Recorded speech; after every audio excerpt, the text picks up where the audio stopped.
President Ziaur Rahman সাহেবের বিরুদ্ধে ঘোষণার মধ্য দিয়ে যে মুক্তিযুদ্ধ শুরু হয়েছিল,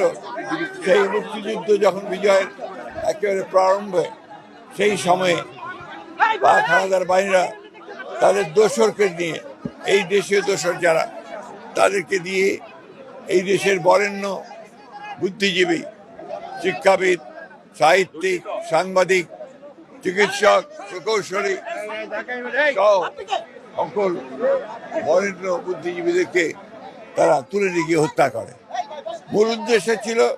বাংলাদেশকে মেধাশূন্য করে দেওয়ার, ভবিষ্যতে যেন বাংলাদেশ নিজে দাঁড়াতে না পারে, সেই জন্য এই জঘন্য হত্যাকাণ্ড তারা করেছিল। আজকে আমরা বাংলাদেশ জাতীয়তাবাদী দলের পক্ষ থেকে দেশনেত্রী বেগম খালেদা জিয়া এবং আমাদের ভারপ্রাপ্ত চেয়ারম্যান তারেক রহমানের পক্ষ থেকে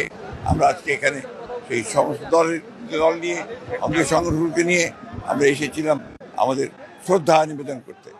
আমরা শ্রদ্ধা নিবেদন করেছি এবং সেই সঙ্গে এই শপথ নিয়েছি যে আমরা আমাদের জন্য যারা প্রাণ দিয়েছেন দেশের জন্যে, জাতির জন্যে, তাদের যে লক্ষ্য ছিল বাংলাদেশে একটি গণতান্ত্রিক রাষ্ট্র প্রতিষ্ঠা করা, বাংলাদেশে একটি আধুনিক, একটা সমৃদ্ধ বাংলাদেশ নির্মাণ করা এবং একটি বৈষম্যহীন বাংলাদেশ নির্মাণ করা, সেই লক্ষ্যে আমরা আমাদের যে রাজনৈতিক কর্ম সেটাকে আমরা চালু রাখবো এবং সর্বশক্তি আমরা নিয়োগ করব।